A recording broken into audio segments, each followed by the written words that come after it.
Praise the lord. ప్రభు అయిన యేసుక్రీస్తు నామంలో మా హోసన్నా మినిస్ట్రీస్ తరపున మీ అందరికీ హృదయపూర్వకమైన వందనాలు తెలియపరుస్తున్నాను. ఈ దినమంతయు విశేషమైన కృప దీవెన నా దేవుడు సమృద్ధిగా మీకు అనుగ్రహించునుగాక. ప్రియులారా, పరిశుద్ధ గ్రంథంలో చాలామంది ప్రార్థించిన ప్రార్థన అనుభవాలు మనం చూస్తామండి. ప్రార్థనా వీరులైన వారు సాధించిన గొప్ప ఘన విజయాలు కూడా మనం చూస్తామండి. మనం కూడా చాలా సందర్భాల్లో ప్రార్థన చేస్తుంటాం. ఎలా చేస్తుంటాము అనంటే, ఒక్కొక్కరిది ఒక్కొక్క ధోరణి. కొందరు ప్రయాణాలలో, మరికొంతమంది ప్రార్థన సమయాన్ని కేటాయించుకొని, మరికొంతమంది వారికి అవకాశం ఉన్న చోట ఇలా ప్రార్థనలు చేస్తుంటారు. ఈ ప్రార్థనల వలన ఎంతవరకు జయాన్ని చూస్తున్నారు అనేది ఎవరి అనుభవం వారికే ఉంటుంది. కొందరు వెనువెంటనే జవాబు చూడగలుగుతారు వారి విశ్వాసమును బట్టి. మరి కొంతమంది కాస్త వేచి చూడవలసి వస్తుంది దేవుని చిత్తం కొరకు. మరికొంతమంది దీర్ఘకాలం ప్రార్థించవలసి వస్తుంది దేవుని నడిపింపు కొరకు. ఎవరి అనుభవాలు వాళ్ళకు ఉంటాయండి. మనం చేసే ప్రార్థనలు ఎలా ఉండాలి, ఎలా ప్రార్థన చేయమని దేవుని వాక్యం మనకు బోధిస్తుంది అంటే చాలా విషయాలు మనం నేర్చుకోవచ్చు. ఎడతెగక ప్రార్థన చేయాలి, విసుకక ప్రార్థన చేయాలి, విశ్వాసంతో ప్రార్థన చేయాలి, ఆత్మలో ప్రార్థన చేయాలి. ఇవన్నీ పరిశుద్ధ గ్రంథంలో మనం చూస్తూ ఉంటాం. కానీ విశేషం ఏంటంటే, మరి యేసుక్రీస్తు చేసిన ప్రార్థన మనకు ఒక ప్రత్యేకతను చూపిస్తుందండి. అదేంటంటే, ఆయన తన శిష్యులలో నుండి కొంతమందిని అపోస్తులులుగా ఏర్పరచాలి అనుకున్నప్పుడు, వాస్తవంగా ఆయన సర్వశక్తి కలిగిన దేవుడు, సర్వాంతర్వ్యామి, అనంత జ్ఞాని అయిన ప్రభువు. కానీ మనకు మాదిరిగా ఆయన కనుపరిచిన అనుభవం ఏంటి అనంటే, ఆయనకు అనేక మంది శిష్యులు ఉన్నారు. ఆయనను వెంబడించేవాళ్ళు, ఆయనను అనుసరించుచున్నవాళ్ళు, ఆయన కనులు ఎదుట కనబడుతున్న వాళ్ళు చాలామంది శిష్యులు ఉన్నారు. వీరిలో సంఘానికి ఒక పునాదిగా అపోస్తులత్వం కలిగిన వారిని ఏర్పరచాలి అనుకున్నప్పుడు ఆయన ఏం చేస్తాడో తెలుసండి? ఆయన కొండ ప్రాంతానికి వెళ్ళి రాత్రంతా ప్రార్థన చేసినట్లు దేవుని వాక్యం చెప్తుందండి. అంటే ఒక ఆలోచన సఫలం అవ్వాలి, దేవుని చిత్తం తెలియపరచబడాలి, ఆ కార్యం సఫలం అవ్వాలి అని అనుకున్నప్పుడు రాత్రంతా చేసే ప్రార్థన ఎంత శక్తివంతమైనది అనేది ఇక్కడ యేసుక్రీస్తు మనకు కనపరుస్తాడండి. ప్రియులారా, వాస్తవంగా ఆయన సర్వశక్తి కలిగిన దేవుడు కదా. మరి తండ్రితో అంత ఏకాంతంగా మాట్లాడుకోవలసిన విషయం ఉంటుందా అంటే ఉంటుందండి. ఒకవేళ ప్రభువు తండ్రిని అలా అడిగినప్పుడు జరగబోవు సంగతులన్నీ తండ్రి అనే దేవుడు యేసుక్రీస్తునకు ఆయన వివరించాడేమో అన్నట్లుగా అనిపిస్తుంది ఆ వాక్యం మనం చదివినప్పుడు. చూడండి, లూకా సువార్త 6వ అధ్యాయం 12వ వాక్యాన్ని నేను చదువుతున్నానండి. ఆ దినముల యందు ఆయన ప్రార్థన చేయుటకు కొండకు వెళ్ళి దేవుణ్ణి ప్రార్థించుట యందు రాత్రి గడిపెను. ఉదయమైనప్పుడు ఆయన తన శిష్యులను పిలిచి వారిలో 12 మందిని ఏర్పరిచి వారికి అపోస్తులు అని పేరు పెట్టెను. ప్రియులారా, చూడండి, రాత్రంతా దేవుని సన్నిధిలో ప్రార్థన చేసి రాత్రంతా దేవుని సన్నిధిని గడిపి సమస్త విషయములు ప్రభుతో తండ్రితో చెప్పుకొని ఆ తండ్రి ఆలోచనలు తీసుకొని ఉదయమైనప్పుడు తన శిష్యులను పిలిచి ఆయన 12 మందిని ఏర్పరిచినట్లు మనం గమనిస్తున్నాం. ప్రియులారా, మనం ఒక రాత్రంతా దేవుని సన్నిధిలో గడిపిన అనుభవాలలో మనకు శక్తికి మించిన కార్యాలను మనం చేయగలుగుతామండి. చూడండి, సంఘము యొక్క పునాది అపోస్తులు, ప్రవక్తలు అని మనం చదువుతాము. ఆనాడు ఆయన ఏర్పరిచిన ఆ అపోస్తులు వేసిన ఆ పునాది ఈనాటికి సంఘం చెక్కు చెదరకుండా ఉంది అనంటే ఆ పునాది గట్టిది గనుక. సంఘానికి విరోధంగా రాజులు లేచారు, దేశాలు లేచాయి, శత్రువులు లేచారు. సంఘాన్ని హతమార్చాలని, సంఘాన్ని మట్టుమాయం చేయాలని పలు ప్రయత్నాలు చేశారు. కానీ సంఘం ఈనాటికి సజీవమై ఎదుగుతూనే ఉంది అనడానికి ఎలాంటి సందేహం లేదండి. ఎందుకు ఈనాటికి సంఘం ఎదుగుతూనే ఉంది అనంటే ఆ పునాది అంత స్థిరమైన పునాది, ఆ పునాది అంత గట్టిది. ఆ పునాదిగా ఉండడానికి యేసుక్రీస్తు ఏర్పరిచిన ఆ 12 మంది అపోస్తులు అనబడిన వారి యొక్క అనుభవాలు ఎంతో ఘనమైనవి, శ్రేష్టమైనవండి.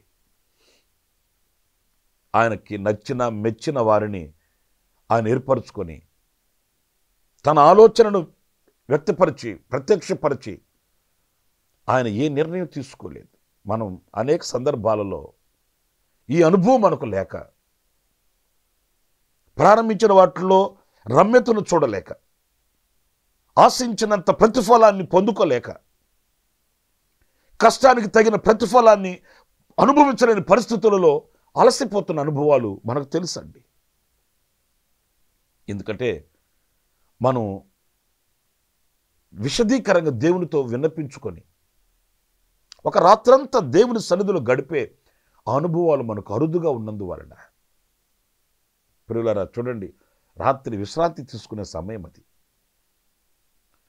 పగలంతా కష్టపడి రాత్రి విశ్రాంతిగా ప్రశాంతంగా పడుకొని సేద తీర్చుకునే సమయం. కానీ ఆ విలువైన సమయాన్ని దేవునికి ఇచ్చి, విలువైన సమయాన్ని దేవుని సన్నిధిలో ప్రార్థించి దేవుని ఆలోచన తీసుకోవడం అనేది నిజంగా ఎంతో ఆశీర్వాదకరమైన అనుభవం. ఒక సేవకునిగా నేను మీతో కూడా చెప్పగలుగుతున్నాను. మీరు ఏదైనా ఒక నిర్ణయం తీసుకునేటప్పుడు, అది ఉద్యోగమైనా, వ్యాపారమైనా, చేతి పని అయినా, చదువుల రంగమైనా, కుటుంబపు వ్యవహారమైనా, వ్యక్తిగత జీవితమైనా, ఏదైనా ఒక నిర్ణయం తీసుకునేటప్పుడు, ఒక ఆలోచన చేసేటప్పుడు ఆ రాత్రి దేవుని సన్నిధిలో కనిపెట్టి ప్రార్థన చేసి దేవుని ఆలోచన తీసుకోవడం ఎంతైనా శ్రేష్టమో, ఎంతైనా ఆశీర్వాదకరమని ఈ వాక్యాన్ని బట్టి మనం గ్రహించాలండి. మరొక వ్యక్తిని కూడా నేను మీకు జ్ఞాపకం చేయాలి. అదేంటంటే యాకోబు. 20 సంవత్సరాల తర్వాత మరలా తమ ఇంటికి బయలుదేరి వస్తున్నాడు. ఈ చరిత్ర మనందరికీ తెలిసిందే. 20 సంవత్సరాల తర్వాత ఇంటికి వస్తున్నప్పుడు తనకు ఒక వార్త. అదేంటంటే నీ సహోదరుడైన ఏసావు వస్తున్నాడు. యాకోబు గుండె పగిలింది. ఎందుకంటే చేసిన పనులు అట్లాంటివి. నా రక్త సంబంధి అని కూడా లేకుండా తన అన్నని మోసం చేసి, తండ్రికి అబద్ధం చెప్పి ఆశీర్వాదాలు దీవెనలు తీసేసుకున్నాడు, పొందేసుకున్నాడు. ఆ మనసాక్షాతను గద్దిస్తుంది. ఇప్పుడు గనక ఏసావు ఎదురుగా వస్తే నన్ను ప్రాణాలతో ఉంచడు అనేది యాకోబుకి భయం పట్టుకుంది. కానీ ఇక్కడ మనం ధ్యానించవలసింది ఏంటంటే తన దగ్గర ఎంతో మందం ఉందండి, తన దగ్గర ఎంతో పనివాళ్ళు ఉన్నారండి, దాసదాసీలు ఉన్నారండి, ఆస్తులున్నాయి. ఒకప్పుడు అలా లేడు యాకోబు. ఇప్పుడు కాస్త కూడగట్టుకున్నాడు. తన దగ్గర ఎంతోమంది పనివాళ్ళు ఉన్నారు. ఇంతమంది బలగం నాకుంటే నేను ఎందుకు భయపడాలి అని అనుకోలేదండి. నాకేదైనా హాని కలిగితే వీళ్ళందరూ చూస్తూ ఊరుకుంటారా? ఏం నాకు శక్తి లేదా? నాకు బలం లేదా? నాకు ధనం లేదా? ఎవడు నన్ను ఏం చేయగలడు అని మనుషుల మీద, మనుషుల శక్తి మీద, గుర్రముల మీద, రథముల మీద, రౌతుల మీద యాకోబు ఆధారపడలేదండి. ఏం చేశాడో తెలుసా? ఉన్నదంతా విడిచిపెట్టాడు, ఉన్నవారినందరినీ పంపించేశాడు. ఇప్పుడు ఒంటరిగా ఎబ్బేకు రేవు దాటి ఇప్పుడు ఆ రాత్రంతా దేవుని సన్నిధులు పెనుగులాడుతున్నాడంటండి. చూడండి, రాత్రంతా చేసే ప్రార్థన ఎంత ఘనమైనదో, ఎంత గొప్ప కార్యాలు చేస్తుందో. ఆదికాండం 32వ అధ్యాయం 24వ వాక్యం. యాకోబు ఒక్కడు మిగిలిపోయెను, ఒక నరుడు తెల్లవారు వరకు అతనితో పెనుగులాడెను. పెనుగులాడుతున్నాడట, మారాం చేస్తున్నాడు. ప్రభువా, నీవు నన్ను ఆశీర్వదిస్తేనే, ఈ పరిస్థితుల్లో నాకు ఆదరణ ఇస్తేనే, ఈ పరిస్థితుల్లో నీవు నన్ను కాపాడితేనే కాలు కదిపి ముందుకు వెళతాను. చంపినా బ్రతికించినా నీవే నాకు ఆధారం. పెనుగులాడుతున్నాడంట. ఏదో ఒక చిన్న ప్రార్థన చేసుకొని పడుకుని నిద్రపోలేదు. ఏదో ఒక చిన్న మనవి చేసుకొని తన పని మీద తను వెళ్ళిపోలేదు. దేవుడు కార్యం చేస్తాడులే, విశ్వాసం మనకు ఉండాలి కదా, ఆయన గొప్ప కార్యాలు చేస్తాడు అని వెళ్ళిపోలేదు. కానీ కార్యాన్ని చూసేటంత వరకు కూడా తెల్లవారు వరకు దేవునితో పెనుగులాడుతూ ఒక శుభకరమైన ఆనవాలు చూచిన తర్వాతనే అతడు ముందుకు వెళ్ళినట్లు దేవుని వాక్యం చెబుతుందండి. సమస్యలు అందరికీ ఉంటాయండి. సమస్యలు లేని మనిషి ఎవరు కూడా లేరండి. అందరికీ సమస్యలు ఉంటాయి. ఎటు తోచని పరిస్థితులు కొన్ని సందర్భాల్లో మన ఎదుట నిలబడతాయి. ఏ నిర్ణయం తీసుకోలేని పరిస్థితులు, ఏది కూడా మనకు ఇది సరి అయిన మార్గం అని ఎంపిక చేసుకోలేని పరిస్థితులు మన ఎదుట నిలబడతాయి. అప్పుడు మన ధనము, మన బలము, మన జనము కాదు మనకు అక్కరకు వచ్చేది. మనం దేవుని సన్నిధిలో కనిపెట్టి చేసే ప్రార్థన మనకు దారి చూపిస్తుంది, మనకు గమ్యం చూపిస్తుంది, మనకు ధైర్యం ఇస్తుంది, మనకు నడకకు మార్గం కనిపిస్తుంది. ఎప్పుడులారా ఆ ప్రార్థనే, ఆ మనవి చేసుకునే అనుభవమే మనకు లేకపోతే మరి దేవుని యొక్క శక్తిని, దేవుని యొక్క ఆలోచనను మనం ఎలా పొందుకోగలుగుతామండి? దేవుని కనికరాన్ని, కటాక్షాన్ని ఎలా పొందుకోగలుగుతామండి? చూడండి, యాకోబు ప్రార్థన చేసుకుని దేవుని దగ్గర సమాధానాన్ని పొందుకొని వెళ్ళాడు. కత్తె పట్టుకొని రావాల్సిన సహోదరుడు కనికరంతో వచ్చి నిలబడ్డాడండి. కత్తి పట్టుకొని వచ్చి కసాయివాడులా ప్రవర్తించవలసిన అన్న కనికరంతో వచ్చి భుజముల మీద పడి ఏడుస్తున్నాడు. ఎలా కలిగింది మార్పు? ప్రార్థన ఆలకించు దేవుడు ఏశావు హృదయాన్ని అలా మార్చివేశాడు, ప్రేమను పుట్టించాడు. మన బ్రతుకులలో కూడా ఎన్నో విషయాలు మనం ప్రార్థన చేస్తుంటాము. అది తాత్కాలికమైనదిగా కాకుండా ఆ రాత్రంతా చేసే ప్రార్థన ఎంత శక్తి కలిగిన కార్యాలు చేస్తుందో అలాంటి ప్రార్థన అంత సమయాన్ని మనం వెచ్చించగలిగి దేవునితో మనం మనవి చేసుకోవలెనని దేవుని వాక్యం ఈ పూట మనతో హెచ్చరిస్తుంది. ఇంకొక మాట కూడా చెప్తానండి. అదేంటంటే, రాజైన సౌలుని దేవుడు ఆదేశించాడు. ఆ అమాలేకీయులను హతం చేసి జీవశ్వాస కలిగిన వ్యక్తిని ఎవరిని మిగల్చకుండా హతం చేయాలి అని ఆదేశించాడు సౌలుకి. కానీ సౌలు అలా చేయలేదండి. పిలువబడ్డవాడే, ఏర్పాటు చేయబడిన వాడే, దేవుని చేత పంపబడిన వాడే, ఇశ్రాయేలులకు మొదటి రాజు. ఈ అమాలేకీయుల సొత్తు మీద సౌలుకి ఆశ కలిగింది. బలహీనమైన వాటిని చంపి బలమైన వాటిని తెచ్చేసుకున్నాడు. దేవుడు కోపించాడండి. సమూయేలు ప్రవక్తతో చెప్పాడు, సౌలు హేయమైన కార్యాలు చేశాడు, నేను చెప్పిన దానికి భిన్నంగా అతని ఆలోచనానుసారంగా అతను ప్రవర్తించాడు అన్నప్పుడు సమూయేలు ప్రవక్త ఏం చేయాలి? ఇప్పుడు పరిశుద్ధ గ్రంథంలో మనం చదివితే ఆ రాత్రంతా దేవుని సన్నిధిలో ప్రార్థించాడట.